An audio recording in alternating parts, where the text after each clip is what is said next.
All right, and we're back with another Mary Truth Talks. My name is Marianne. I am your host on the MTT show, and we have many stories to cover today for last week.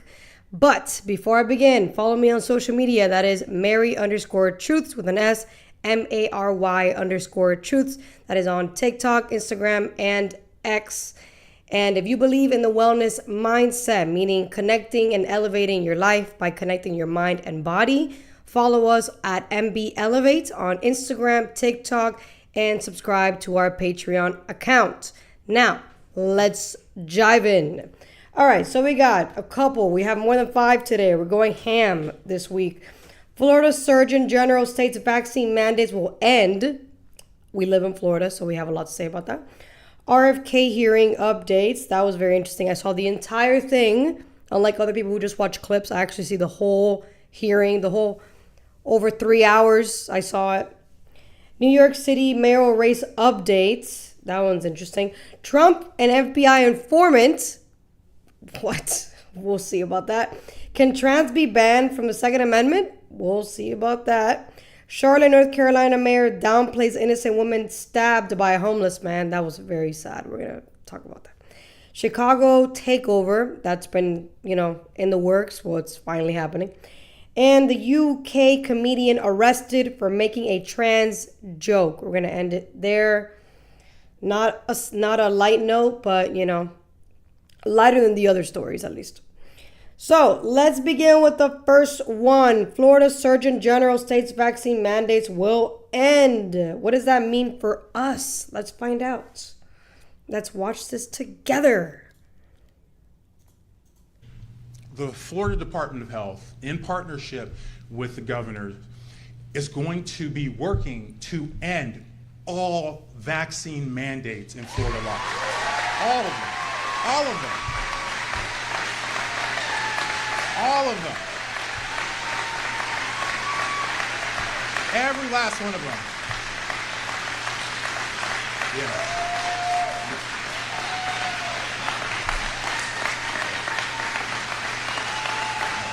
All right, can you skip it a little bit more? Because they clap for a minute. Every last one of them is wrong and drips with disdain and slavery. Okay? Interesting. Who am I as a government or anyone else, or who am I as a man standing here now to tell you what you should put in your body? Who am I to tell you what your child should put in your body? I don't have that right. Your body is a gift from God. What you put into your body is because of your relationship with your body and your God. I don't have that right. Government does not have that right. All right. They want you to... Yeah, but he just keeps repeating himself. We get it. All right. Government does not have the right to tell us what to do with our bodies. I lost my voice there. All right. Before we continue, subscribe, like, and share. Those who have subscribed, thank you so much. Thank you for staying loyal. We appreciate you and being a truth seeker. Those who haven't and just like to lurk, even if you're a hater, it doesn't matter. We love you. Subscribe, like, and share. All right. So this is, okay. I'm happy about this because I've been anti-mandates since COVID. For those of you who've known me personally, you know that I've been very vocal against mandates in general. Because of how they treated COVID. I'm not an anti-vaxxer. People think that if you're anti-mandates, you're anti-vax, which is ignorant. I am vaccinated, not by COVID, but I am vaccinated from other vaccines. But I didn't like the fact that COVID was so heavily pushed to the point that if you didn't take it, you can lose your job. That I question, is this even worth taking? I'm a healthy person. I exercise. I motivate people to exercise. I have a wellness platform. I have no reason, in my mind, to be taking a vaccine, especially a vaccine that there was no data on to be taking at my age. If you were an elderly person, I get it. But for a pregnant woman or a child or a young healthy person with no chronic diseases, I didn't see a point in taking a vaccine. In my mind, I thought, well, first of all, I believe in God and I believe in my body, my temple. So I'm not going to take something that I don't really know what the repercussions are going to be. That's one. And two, the fact that they're pushing this so heavily where if like I said, if you wanted to get a job, you had to be vaccinated. If you wanted to keep your job, you had to be vaccinated. If you wanted to travel, you had to be vaccinated. So that also was, to me, a trigger warning. Don't take this because you don't know what the consequences are going to be. Now, those who did take it, I told them, listen, if you want to take it, that's you. But if you're going to make your bed, you're going to sleep in it. And I made it very clear that I'm not going to take it. My parents were okay with that. Some family members did take it, but they didn't hassle me for not taking it. And I didn't care that they took it. At the end of the day, you do what you want with your body. But the idea of the government forcing us to take this is what really got me to be like, hell to the no, I ain't gonna take this.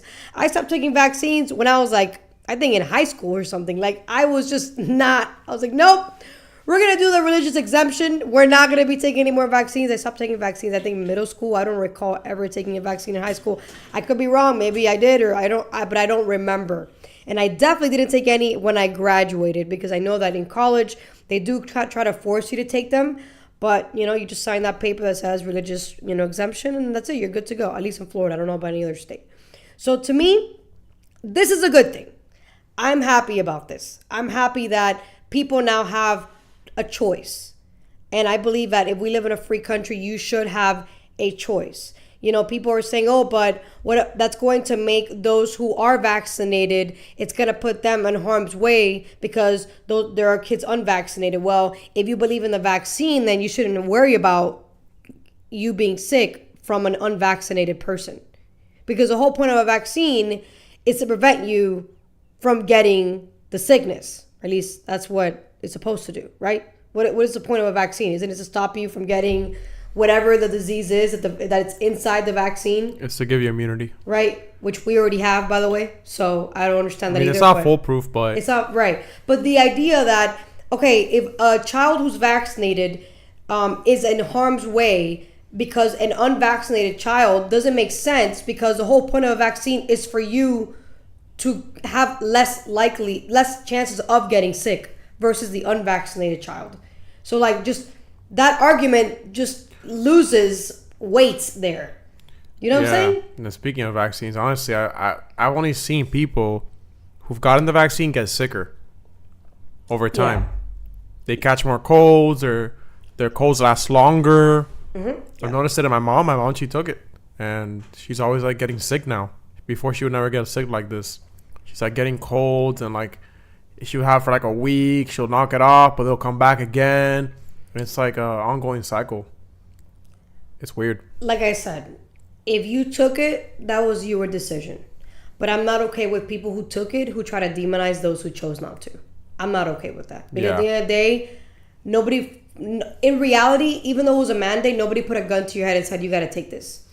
They did try to coerce you. In some cases, it they felt like a gun. You. Yeah, it felt like a gun to your head because if you didn't get it, you'd be out of a job. Right, but at the end of the day, what's more important?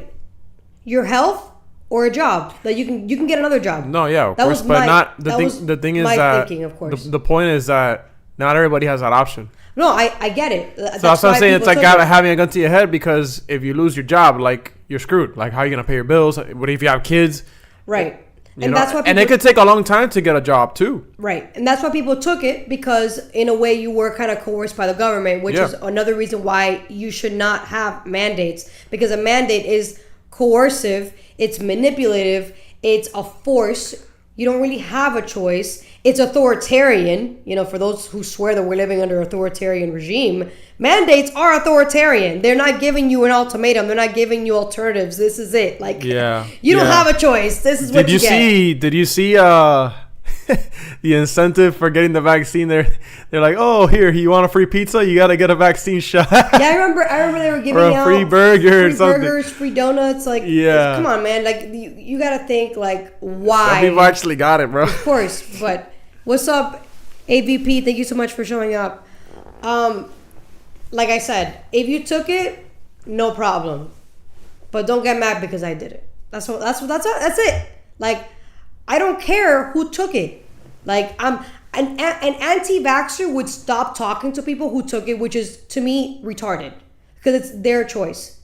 They made their bed. They will sleep in it if there are consequences.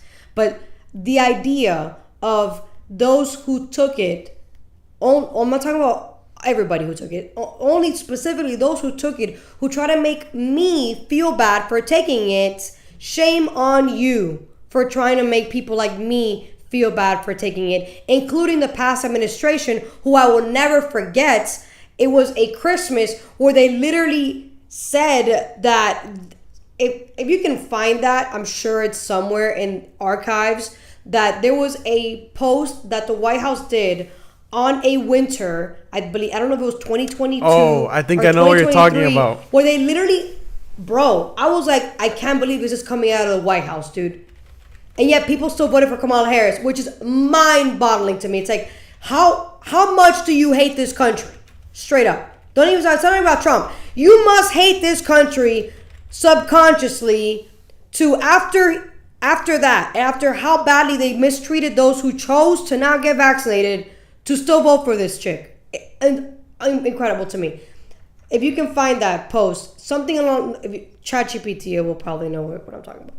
It was a post that said something along the lines of like, those who didn't get vaccinated will end up in despair, and they will be flooding the hospitals with sickness and disease, and straight up saying like, you're all gonna die for not taking this vaccine. Like, they were using death upon us who chose, I'm not gonna risk my health. Sorry, it's just not gonna happen. So, but it's like, why are you trying to make me feel bad for a decision I decided to make? We live in a free country, guy. We don't live in Iran. We don't live in Cuba. We don't live in Venezuela. We don't live in Russia. We don't live in China. We live in America, the United States of America, where we have a constitution, where we have freedom here.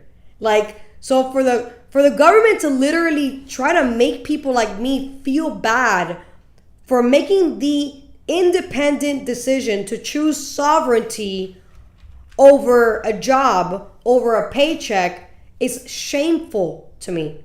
It's shameful. It's evil also. Because it is not the business of the federal government to be telling me what's going to happen to me if I don't take a vaccine. Whatever happens, I made a decision. I will deal with it. You don't tell me what's going to happen to me. I tell me what's going to happen to me, if that makes any sense. Did you find it? Yeah. I'm just trying to find a good post. The actual post, but it's hard to find. If you can tell chat to just write it there on the... I mean, I could just read it here. Okay, yeah, read it. It should be short, though. Why is that so long? The content... Nah, just it's this part right here. Don't worry. So, it was in 2020. Okay. This is the context. As a presidential candidate, Biden spoke about a quote-unquote dark winter during a debate in October 2020 when he criticized... when he was criticizing Trump handling of the pandemic and his optimistic timeline for a vaccine. What he said, Biden warned that the pandemic would likely worsen during the winter season before a vaccine was widely available. That's not what he said exactly. Hold on. There was another... Who was already in power when he wrote this? Here it is. No. I'm sorry. So it was... He was talking about it in 2020, but in 2021 is when he said the thing you're talking about. Okay, there you go. So it was 2021 in December. He said... He cautioned that the unvaccinated Americans were facing a winter of severe illness and death for themselves and their families. Yeah. That's acceptable. That's acceptable for the federal government to say to those who decide not to vaccinate. I don't think that's acceptable. You're trying to make us feel bad. You're literally manipulating us to feel bad for a decision we decided to make about our bodies. I wanted to not take the vaccine. Why are you trying to manipulate me into feeling bad for a decision I'm proud I made? Very proud. No regrets whatsoever, because I don't get sick ever. And what? Found a picture. Okay. And when I do, it's for like not even 24 hours. So I have zero regrets about my decision. And those of us who didn't vaccinate probably are on the same boat as I am. What's up at Benny's? Yo, so chickenpox vaccine is bad too. Nobody said anything about chickenpox vaccines. Nobody said anything about vaccines being bad. Yeah, we're talking about the COVID vaccine specifically. Exactly. So, we're not talking about chickenpox. We're not talking about chickenpox here, buddy.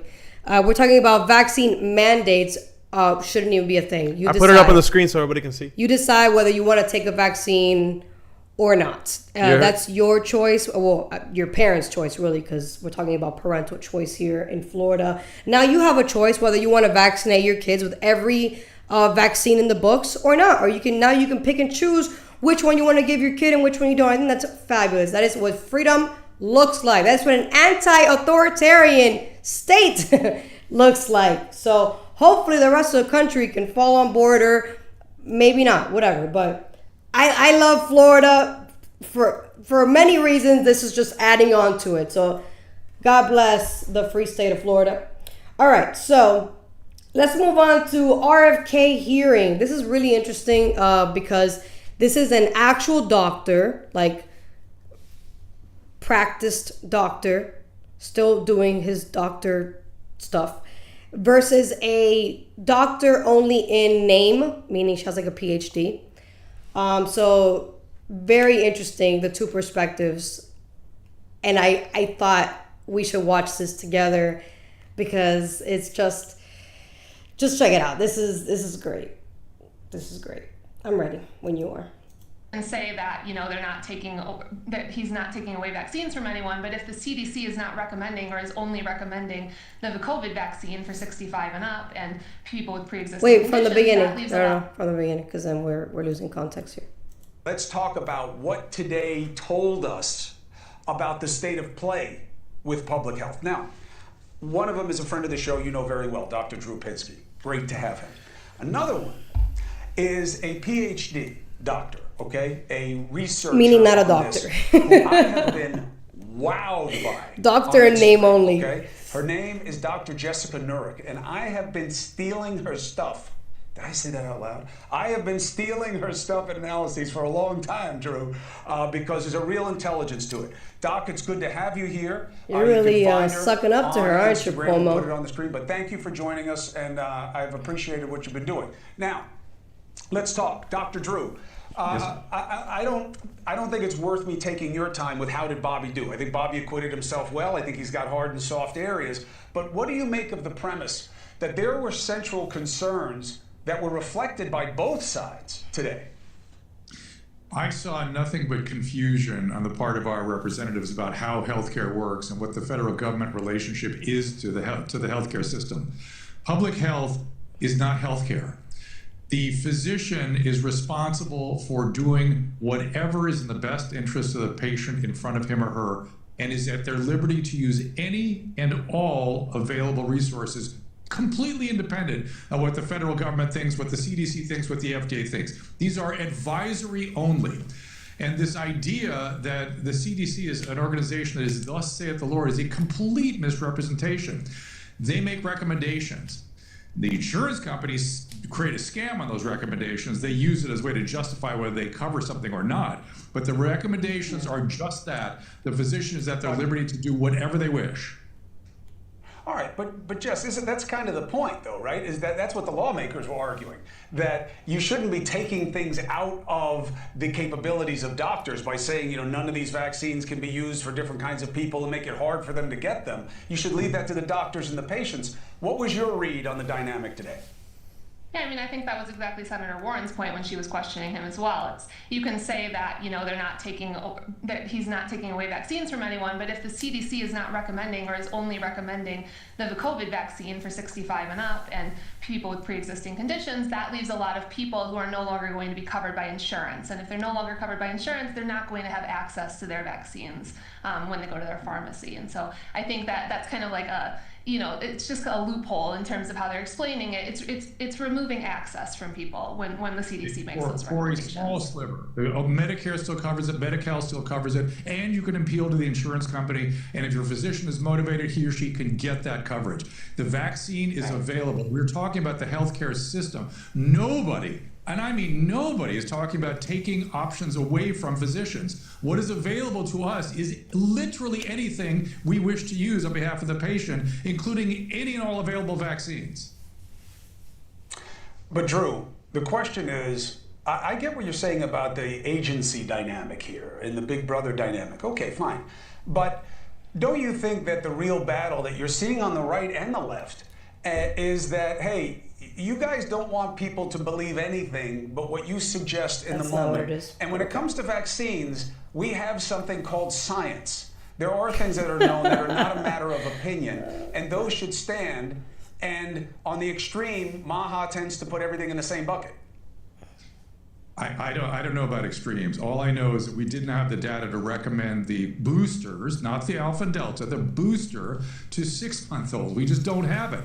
And also, why are we giving hepatitis B to 1-day-olds? There's just no data to support that. I don't know what we're doing. Once they explain that, once we have the data, well, now we're back in the scientific realm where we can trust the material being published. But as it is, the public has lost trust. You are right. The truth is meaningful, and science is an attempt to get at an approximation of the truth without any ideology, without any politics, without any encumbrances of pharmaceutical company or finances. And the problem is there's been a hand on the scale for quite some time, and things have been done that literally don't make sense, including recommending a vaccine for which they can get it. If a family wants to get that vaccine, they should. But recommending it because based on available data, we don't have it. I boost all my 65-year-olds plus. Absolutely. The data's there. You're talking just about the COVID vaccine.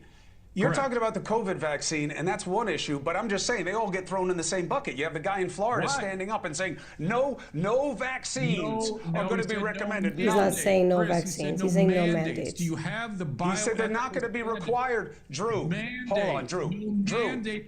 I'm going to bounce this to Jessica. I know, Drew, and you're telling me that you think as a question of science, and I'm going to let Jessica answer it right now because she's more qualified, but if your position is... She's not more qualified than he is. He's an actual doctor. Kids have to take certain vaccines to go to school. It'll be okay. Just leave it to their doctors. I don't buy that at all, and our experience doesn't buy it. But Jess, you give your take, and then Drew can respond. Sure.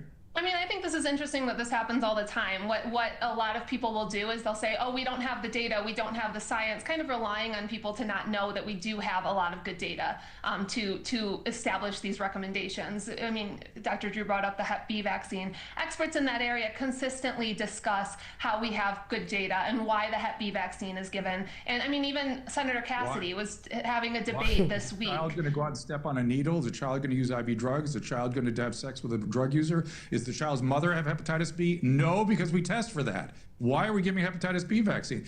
And again, bioethics matter. Bioethical standing is that nobody is harmed by what we do to them. That's a bioethical mandate. Yes, we want to protect others, but we first must do no harm. All right, that's it. But isn't that all right.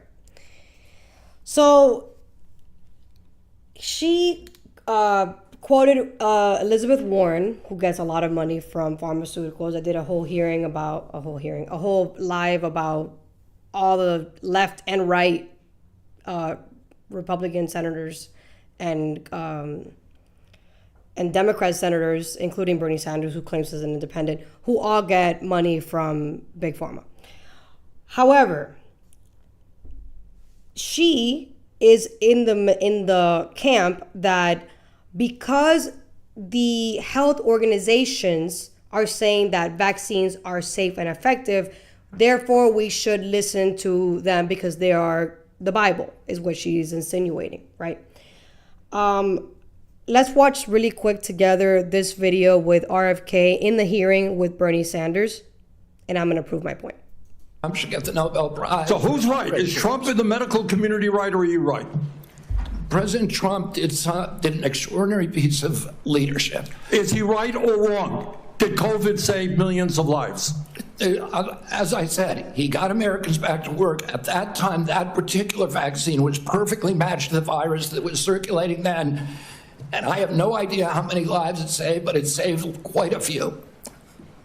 You know, what I find a little bit weird in this discussion, I'm hearing it over and over again this morning, Mr. Chairman, is we've got the entire medical community on one side. You got the AMA representing hundreds of thousands of doctors, the American Academy of Pediatrics, the American Public Health Association. All of these organizations are telling us that COVID vaccine and vaccines in general are safe and effective. You are casting doubt on that. Who are the organizations that are agreeing with you and casting aspersions on vaccines? The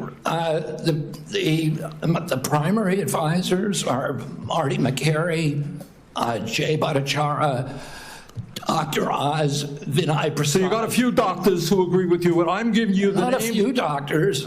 What you're talking about is there's a big difference, Senator, between established science and the scientific establishment, which has been co-opted by the pharmaceutical hold on. So industry. you're telling the American people.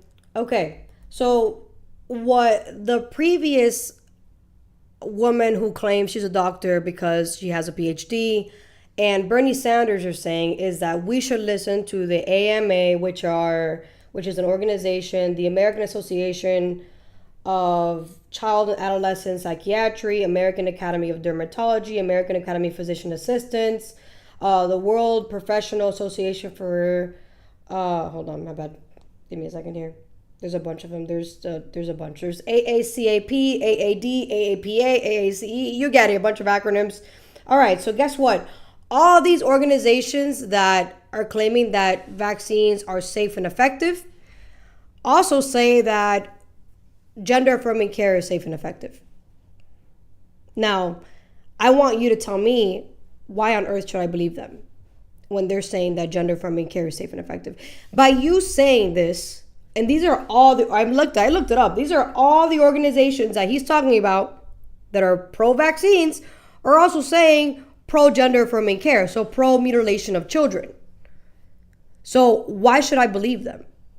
Why should I trust them with my health when they're saying it's perfectly fine for a 10-year-old to transition from a male to a female?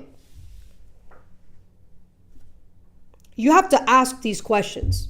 If these are organizations that are credible, then it doesn't, to me, I don't understand how you can be a credible organization and agree that giving children hormone blockers is safe and effective. So just by that alone, I'm not going to believe jack from any of those organizations. I'm not going to trust them with my health at all. If they were to make a stand against gender affirming care, then maybe I would think about whether they're credible. Maybe. You still have to prove that you are credible. But right now, every single organization that lady and Bernie Sanders are citing, are for gender affirming care, aka mutilation of children. So I'm sorry. I'm on the side of I don't trust them, I trust me. That's where I'm at. I'm not saying you should trust you. You can trust them, but I'm making my sovereign decision as an independent person and as an adult to make my own decisions. And I don't think those organizations have my best interest. I have my best interest. But that's me. Everybody can make their own decisions about their health. That's the decision I'm choosing to make. So let's move on to New York mayoral race. All right, so before we listen to this communist, long story short, there was a rumor going around that supposedly the Trump administration was trying to give Eric Adams, the current mayor of New York, a job at the White House, which apparently is not true. That they were trying to get him a job at some other institution, not the actual White House, but supposedly they were like involved in that. Of course, Trump didn't say that he was. He said that he could, but he doesn't. Whatever. His answers are like wishy-washy. You don't really know what the hell he's saying half the time. So after that, right, this guy goes on a press conference and says this. Let's take a look. Let's watch this together really quick. We have learned what New Yorkers have long suspected, that Andrew Cuomo is Donald Trump's choice to be the next mayor of this city. Today's news that the White House is considering job offers for Eric Adams and Curtis Sliwa, it is not news that carries meaning because of any impact it will have on this race. We feel just as confident as we did yesterday that we will win this race in November. This is, however, about an affront to our democracy. We're not a democracy. An affront to what makes so many of us proud to be Americans. That we choose our own leaders. Not that they get to pick themselves. They are going to choose their own Not leaders. that they get to be picked by the President of the United States. A same president who detained a 6-year-old girl from a New York City public school system and took her hundreds of miles away. The same president that cut SNAP benefits from the hungry across these 5 boroughs. The same president who will throw millions of New Yorkers off their health insurance is now seeking to undermine the very fabric of this city. Bullshit. That is what this news has revealed to us today. That? That's it. And that is what this campaign... Bullshit. Yep, 100% bullshit. This guy is the... Look, the best thing about commies and socials is that they're really good at selling their bullshit. But, when you know that it's actual shit, you're like, yeah, I don't want this. This is not what I voted for. So this guy, this is where like the left like lose every time. If you got that juice, bro, why are you complaining to the press about this? If you got that swagger and you're going to win this race, and what does it matter what's going on with Cuomo and Eric Adams and Sliwa? Like, what does it matter, bro? Don't you got this in the bag, right? Aren't you going to be the next mayor of New York City? Why are you bitching and whining to the press? Maybe because you don't got that juice like you say you do. You don't know what the hell you're doing. Everything is all a show. You don't know what the hell you're doing. You're not ready for this at all. But you know what? I want him to win. I really do. Because then that's going to destroy the Democratic establishment. And then all the Democrats that are left, that are like hardcore leftists, are just going to go to like socialism, right? And communism. And then it's going to be capitalism versus socialism. And we all know who's going to win. So I want him to win. Destroy New York City. Take out those billionaires and multimillionaires. You're going to destroy that city, and everybody's going to be like, hell no, we don't want this ever again. So I want him to win. At first, I didn't want him to win because I was like, you know what? New York deserves better. But you know what? No, F that. I want him to win. I want him to destroy the city, that beautiful city that was once called New York, the Big Apple. The city that never sleeps. Trust me, it's going to sleep, all right? It's going to sleep for a long time if this guy goes in. But you know what? It's going to make people wake up that socialism don't work. So anybody who calls himself a democratic socialist, a progressive, anything along those lines, you can automatically think, communist, no! It's going to be a shield. It's going to be amazing. So I'm actually excited about this because we all know capitalism is going to win at the end of the day. It always does. The case studies are there. People don't like to learn from their mistakes. But you know what? We're going to learn the hard way. All right. Let's watch the next one. Trump was an FBI informant? This is juicy, bro. All right, let's take a look at this. for these unspeakable harms. It's detestable to him. He and I have spoken about this as recently as 24 hours ago. What he's talking about is the Democrats who are doing this with impure motives. If they cared so much about this, why didn't they do something during the 4 years of the Biden administration when the Biden DOJ had all the records? They didn't say a word about it. Now they're doing it for political purposes. Not everybody, but a lot of them, and that's what the president's frustrated about, and we all are, that they're creating a hoax just like they did with the Russian dossier because they think it's going to somehow be mud thrown on him. It's not. He has no culpability in this thing at all. The president has clean hands. He wants all the records out. He has told me that himself. Should he meet with the victims? I suspect he probably will. Yeah, he has great compassion for them. The president has a very compassionate heart. He hates the fact that these women suffered those harms. He hates what Epstein is accused of and who he was.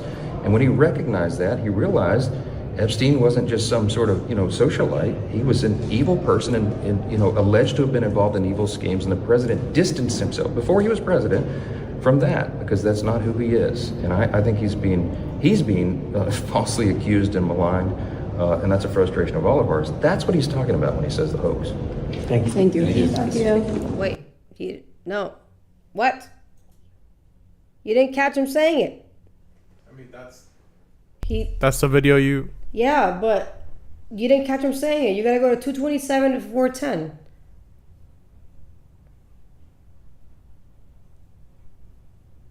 The Treasury, the banking records, the Oversight Committee does. They're already gathering that. So well, the victims who want it. The victims came up here asking for this. I spent 2.5 hours with the leading victims, 6 of those women who were the leading spokespersons yesterday. They sat with the entire Oversight Committee, and as you all know, we've got some real bulldogs on both sides of the aisle in that room, fiercely committed to taking care of this problem. With tears, they told us how grateful they were to have leadership of Congress and all these members dialed in on that. Now, we tip our hats. We are so proud of the heroism and the courage of these women who came forward and put their names and faces on this effort. But remember, they represent as many as 1,000 other women, most of whom are not comfortable coming forward. So what we have to make sure to do, I'm a lawyer, I understand our responsibility and I understand the nuances of this. The details matter in how you do this. You have to protect the innocent victims who do not want to come out and stand behind the microphones.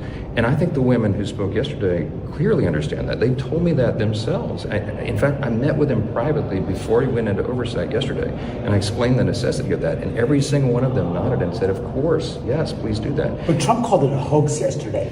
What Trump is referring to is the hoax that the Democrats are using to try to attack him. He has never said or suggested or implied. I've talked to him about this many times.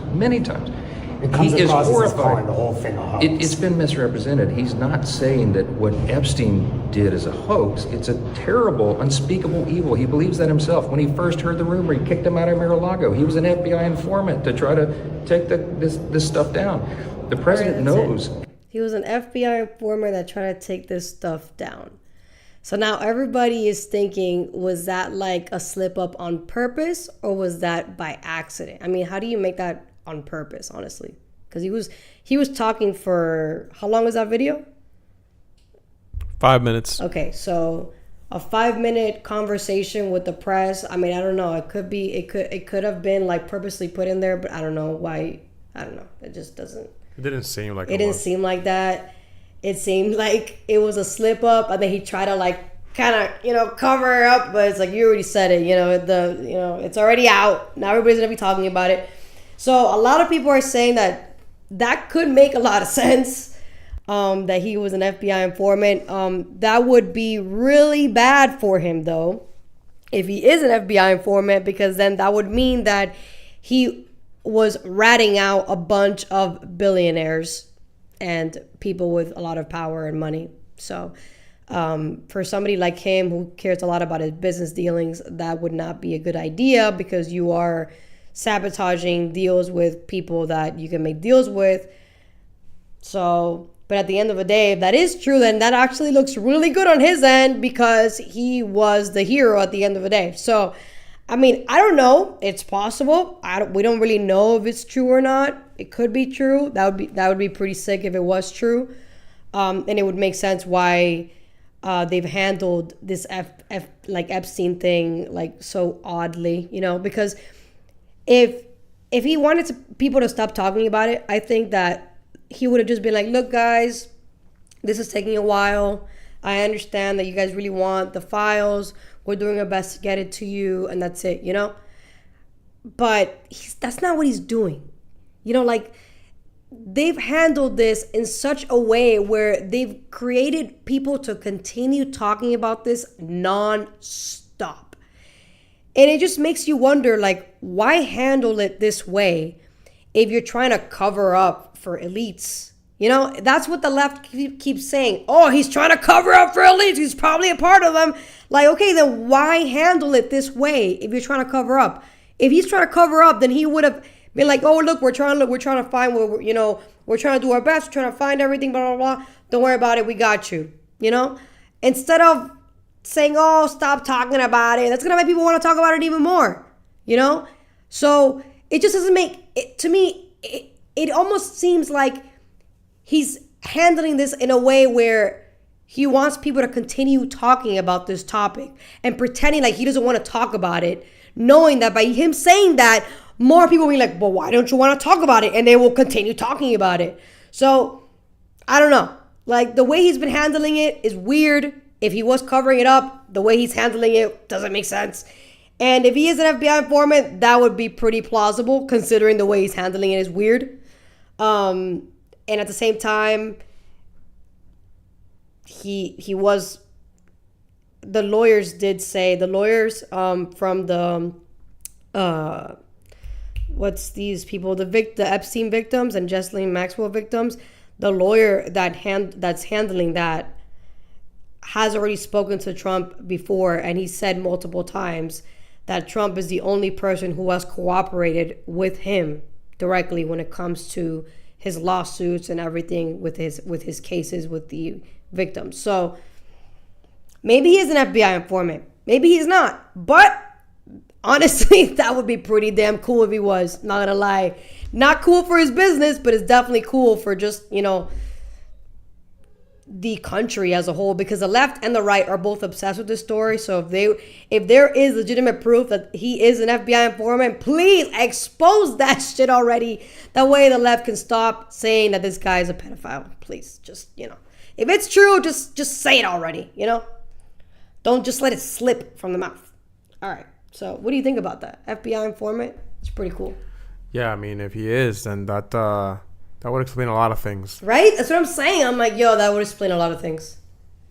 Like, his way of handling this would make a lot more sense if he is an FBI informant. Yeah. So, I mean, stay tuned for more information. Guys, by the way, thank you so much for tuning in. I appreciate you. Like, share, and subscribe. Let's move on to the next one. So, can trans be banned from the Second Amendment? I don't think they can or should, but let's watch this together. Let's take a look. This update, as the Justice Department is considering ways to prevent transgender people from buying guns, according to multiple reports. The news comes 1 week after the deadly school shooting in Minneapolis. The suspect in that shooting was transgender.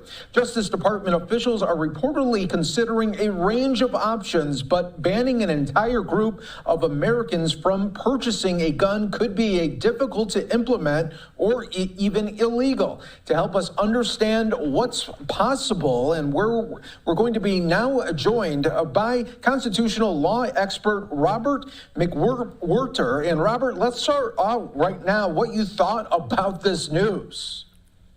Well, it's a little shocking, and actually any gun owner should be very afraid, and the National Rifle Association should be up in arms about this proposal. Look, if you're going to say that a diagnosis of gender dysmorphia, which is part of the foundation of transgender, is a basis to take away guns, well, why not somebody who's clinically depressed? Do they all get their guns taken away? What about somebody who just has a neuroses about, I don't know, whatever, and all of a sudden you're making a justification to take away their Second Amendment right to bear arms? And this is the thinnest of bases which to do it. Transgender people are usually 4 times more likely to be victims of crimes rather than perpetrators of crimes. And the people who have committed mass shootings have been overwhelmingly heterosexual men. All right. Who are called cisgender, but let's just say. No, it's heterosexual men, not cisgender. Get out of here with what crap, that woke language that doesn't really exist. They just made it up. All right, so yeah, I think I agree with this lawyer. I think that is you're going too far. I don't think that you should be banning any group from having a gun. They just need to have better laws when it comes to catching stuff like this in advance. Like, I think they're called red flag laws or something like that, which is supposed to, from my understanding, if you can look up what a red flag law is, I think it's what that's called. It's pretty much like, let's say I have a family member who I know is very depressed or whatever, and they've said that they wanted to end their life, and I know they had a firearm, then I would call the police and say my family member is suicidal and he has a firearm, and I don't think he should be in the hands of that at the moment. And then the police will go and remove his firearm from his possession. Doesn't mean it's permanently taken away from them, but in that moment it is removed from their possession, and then they seek treatment at a medical facility or something. So yeah, a red flag law is a type of gun safety law that allows courts to temporarily remove firearms from a person who is considered a danger to themselves or others. Right. Okay. Yeah. So I just think we need to be better at that. That's really what it comes down to. Like, we have laws that prevent mass shootings from happening. Why aren't we enforcing those laws? Why aren't we taking those laws more seriously? I just think that lawmakers and leaders of these cities and states just need to do better at their job. I just think that's what it comes down to. I don't think it has anything to do with the individual, as in like removing an individual right from somebody. I think it comes down to failure in leadership. Because if they would have done their due diligence, then this would have never happened. So to me, yeah, that person did have a mental breakdown, for sure. That person did need help. But that should have been known in advance. Like, why did it have to get to the point where that person thought it was okay to end innocent children's lives because they weren't mentally sane? Like, who were around this person that didn't see that this person wasn't okay? There was reports that supposedly the neighbors or the friends never thought this would happen. Like, BS, dude. There's no way you didn't think that this person was okay in the head. There's no way. Nobody wakes up one day and says, I'm gonna go and, no, nobody does that. Like, the mind is pretty mysterious, but it's not that mysterious. It's not that complex to where you wake up one day and you just do stuff like that. This is a overtime buildup of something. So because we know that is true, that we don't just wake up one day and do stuff like that, this is a buildup, then we need to be better at paying attention to stuff like that. Friends, family members, he went to a store to go buy a gun. The person at the store also needs to be better at, like, just everybody in general has to be more conscious. To me, this is a lack of consciousness. Removing a right to defend yourself from a specific group because of people that do bad things is literally a breach, a violation of our Second Amendment, First Amendment, Fifth Amendment, 14th Amendment, you get the point. Declaration of Independence, like, you name it. So to me, it comes down to, we need to be more mindful. We need to be more conscious of our friends. How are they feeling? we need to be more aware, because if we're not, bad things happen. I'm not saying that it's completely inevitable, but it's definitely preventable if we're more aware of our surroundings, our friend group, you know? And as a leader of a city, of a state, you definitely need to do your job in enforcing your laws, for sure. That goes down with everything, especially immigration, but we'll talk about that in a little bit. But do you have anything to say about that, about the whole trans banning thing? You agree with me there? Okay, cool. All right, guys, so let me know what you guys think about that. Some people are okay with it. I'm not okay with it. Like, It's like you said, like, once you take away the rights of the trans people, then it's it mentally down. Yeah. Somebody who's mentally deemed, whatever, like, yeah, like, I mean, what if you have ADHD? You know, you're gonna take away their rights too? Like, right, come on. exactly. Now, mind you, if there's a person who has a mental history and problems, then of course that person should be restricted from owning and using or carrying firearms. But your sexuality or your preference and gender shouldn't, but even ban you from owning a firearm. Even a mental, like, shouldn't stop you. That's what I'm saying. Yeah, no, I mean, of course, there's boundaries to that. You know, like, you can't have a freaking schizophrenic with a gun. Well, yeah, but obviously, I mean, I don't know how it works when it comes to other states, but there are states that do background checks on you. They ask you if you're medicated and all that other stuff. Of course. However, that's for to prevent that. What we don't have like a checkbox, because, like, when it comes to insurance, they check off stuff. You know, like, oh, are you a smoker? Are you a drinker? Are you this? Are you that? You know, and then depending on what you say and how old you are, the premium is more expensive. We should have that too when it comes to guns. Like, do you take medication?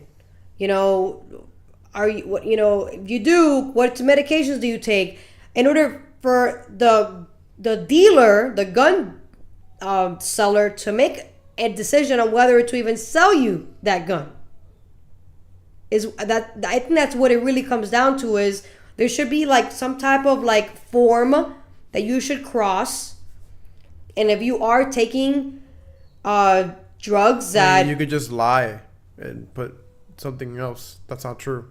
Yeah, I mean, you can lie. I mean, how are they going to prove that? I mean... Where you don't or do take. I don't know. I'm just giving ideas here. I don't know how they're going to prove it or not. I'm just throwing out ideas here, okay? No, that's just too complicated.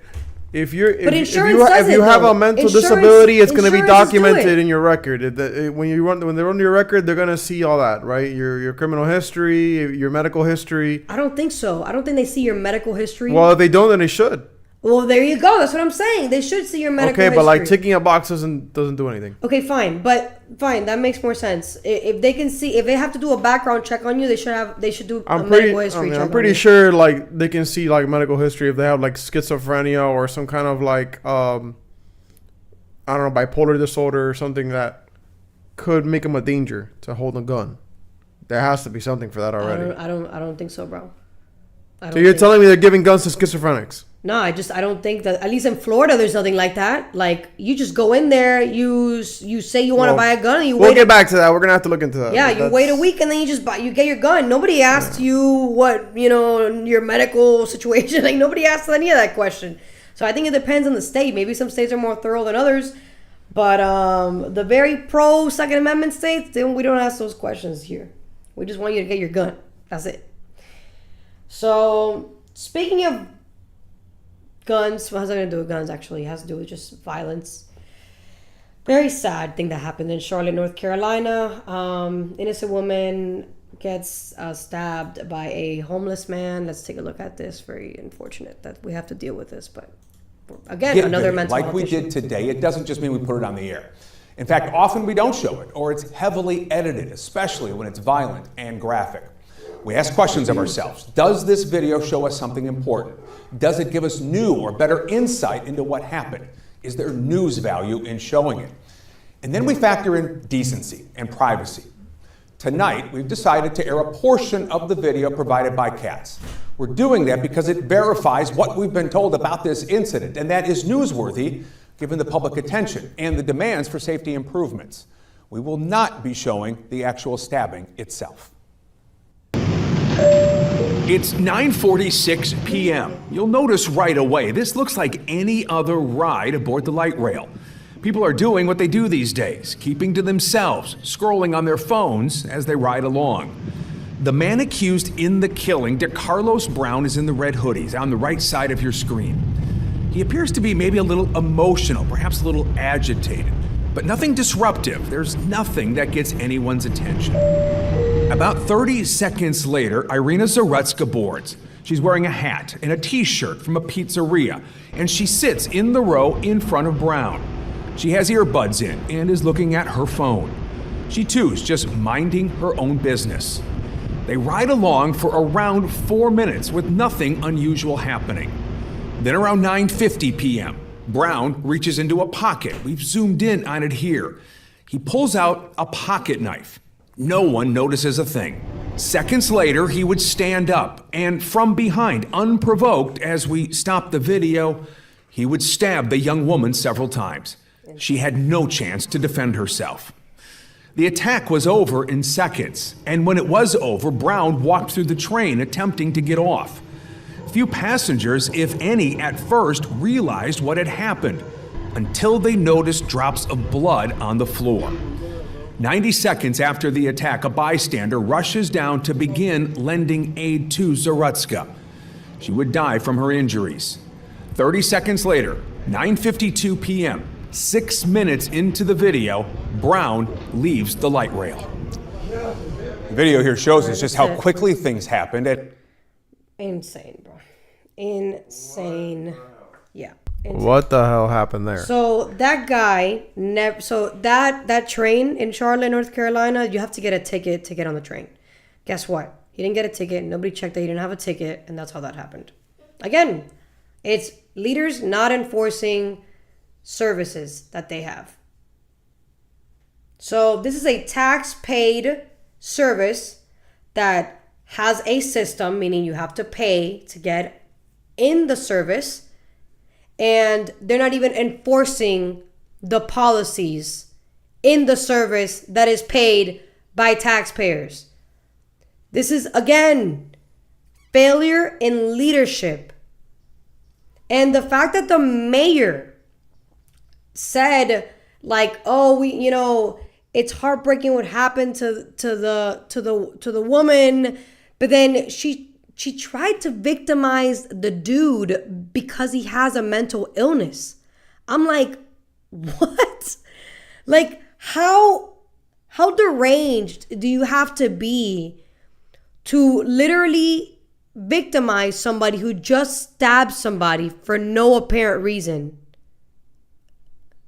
Like, listen, bro. Mental health is an epidemic in this country, but it's not a reason to pity people. I'm sorry, it's not. There's a lot of people with mental health problems that just need to go to an insane asylum. Real talk. Did you let him out? I didn't, but he probably like, I don't know.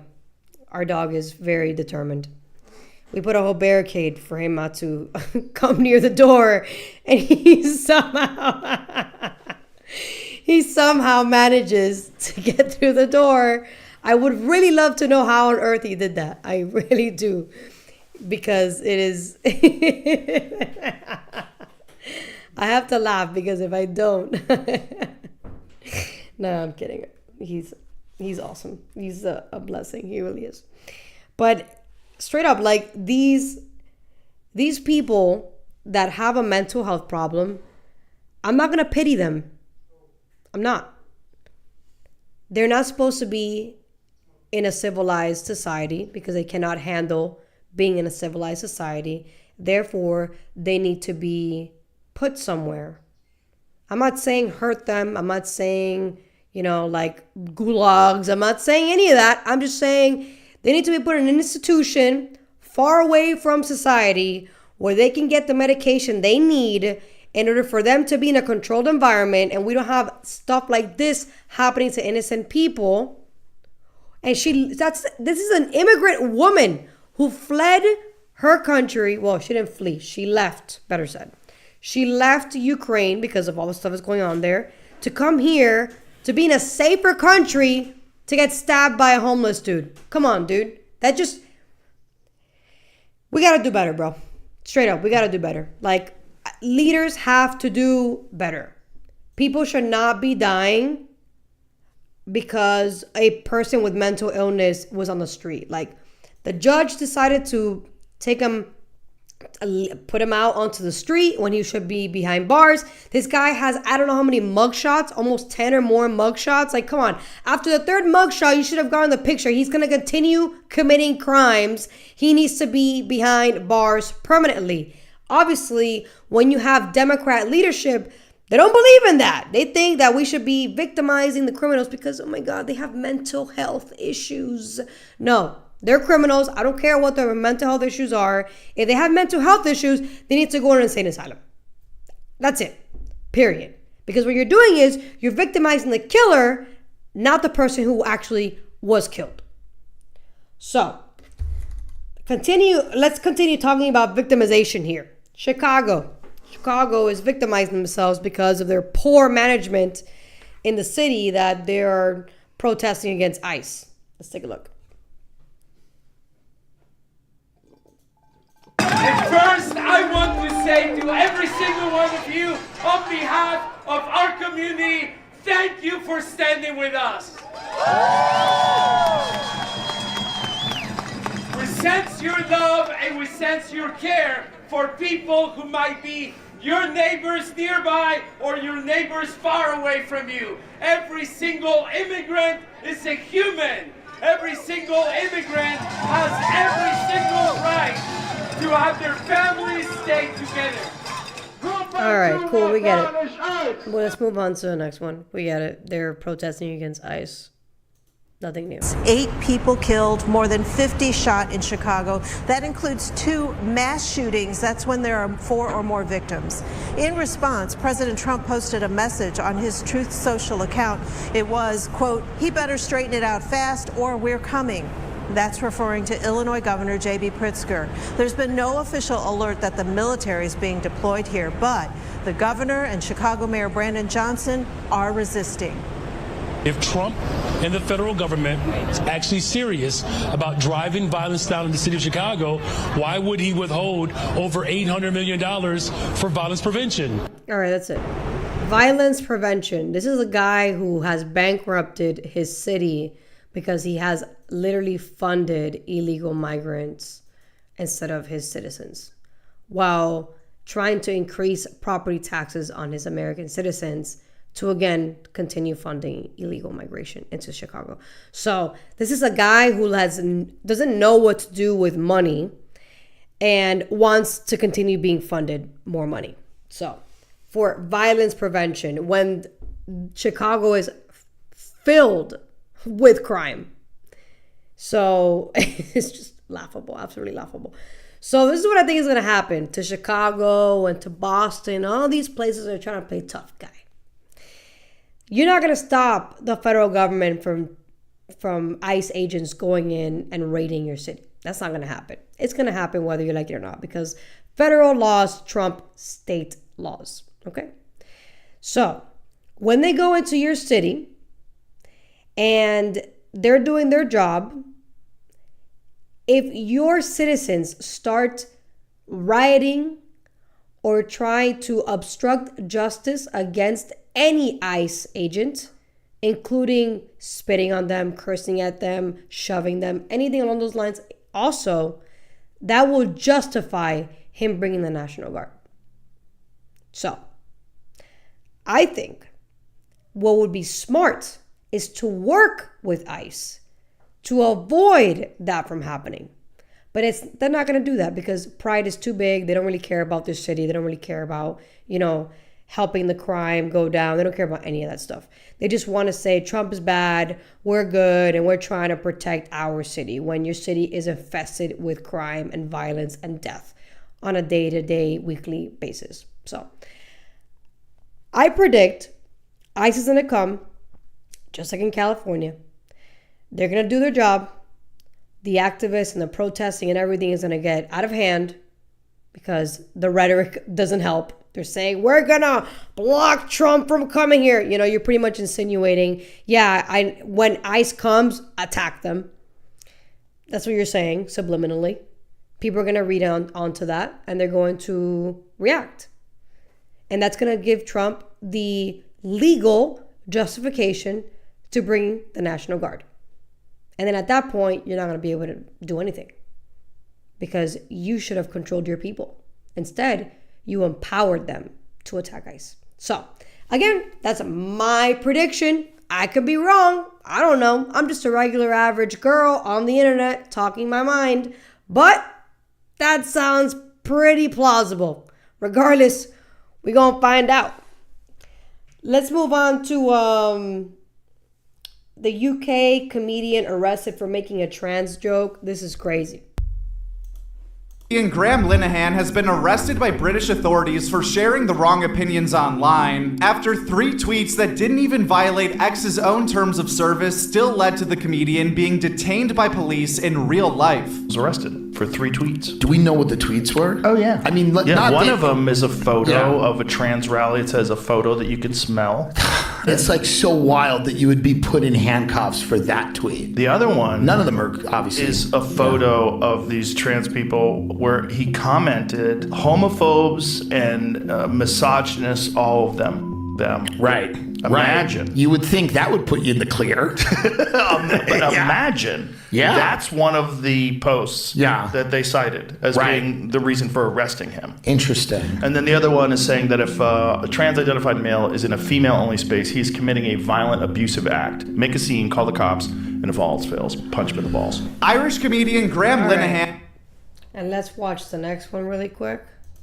I would probably be arrested in England for making this video because somehow the UK, the country that helped introduce free speech rights to the world, is now a global leader in arresting people for jokes and having unapproved opinions. Last year, and this is hard to believe, the UK arrested over 12,000 people for speech crimes. That, by the way, is over 10 times the amount of people that were arrested in Russia for speech offenses. And Russia is a dictatorship with double the population of the UK. As an example of just how insane the UK is right now. Recently, they arrested a guy on camera for chanting, "We love bacon," because it was, in their words, racially offensive. And now we've just seen a famous comedian, Graham Linehan, arrested by 5 UK police officers upon arriving in Heathrow Airport for tweets he made online that were deemed offensive to trans activists. And here's the amazing thing. Linehan, the comedian, doesn't even live in the UK. He's Irish, lives in America, and made the tweets from his home in Arizona. So if you're planning on going to the UK anytime soon,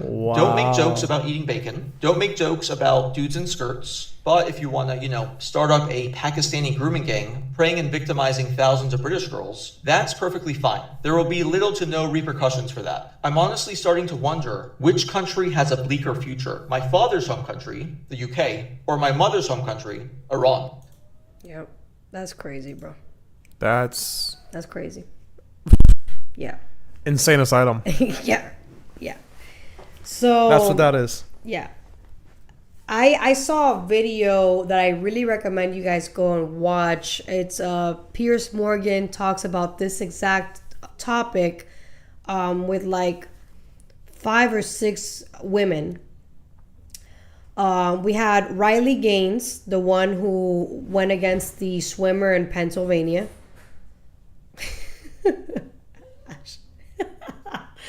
there was a doctor in the panel, like a actual doctor, not a academic.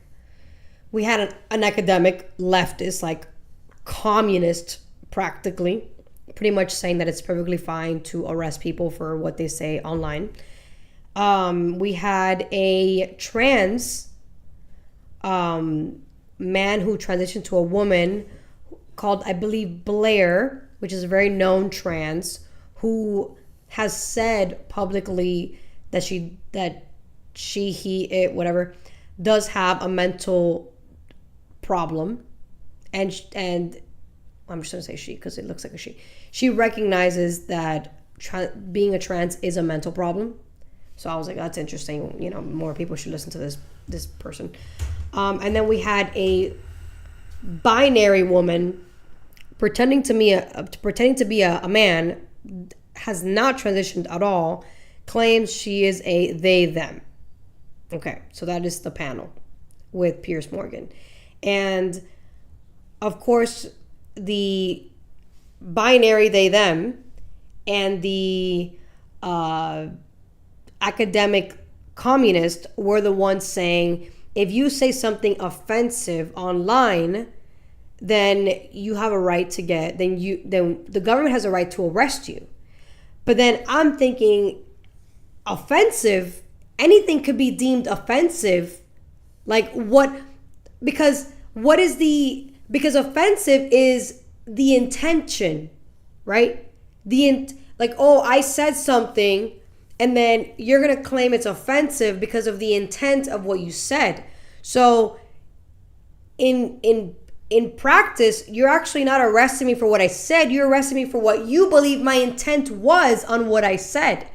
So you're arresting me on intent, not even on the words that are coming out of my mouth or that I'm writing on a post. And to me, that's literally the pinnacle of a complete psyop controlled country. Like the UK is a fallen country, and it's very sad because we took a lot of their teachings, a lot of their methods from the UK. Like our laws, like so many things, we got it from the UK. So for them to fall to this dark path of arresting their own citizens is just sad. Like I wouldn't be able to go to UK. Yeah, no. I straight up wouldn't be able to go. I wanted to go, but now I'm not. You know, I used to want to go, but now with all these developments and all these things that they're doing in their country, it just no, bro. Yeah, like considering what I honestly, say, with what you say, you'd probably be arrested the moment you get off the plane. Instantly, dude, instantly. So yeah, and that shouldn't even be happening. That's some authoritarian, George Orwellian shit. Like people want to talk about America being authoritarian, bro. Look at the UK and tell me if we're like that. That's authoritarian. It's ridiculous. That is some hardcore authoritarianism right there. That is a fallen country. That is no longer a free country anymore. You know what it is that now they're going through this awakening, supposedly? I don't think it's an awakening yet. I think they're kind of they're getting there, but they're not there yet. And they're putting British flags everywhere. Like the people that are against all this stuff. They're putting British flags everywhere. And the people that are for the authoritarianism is like, oh, it's racist to put British flags everywhere. I'm like, what?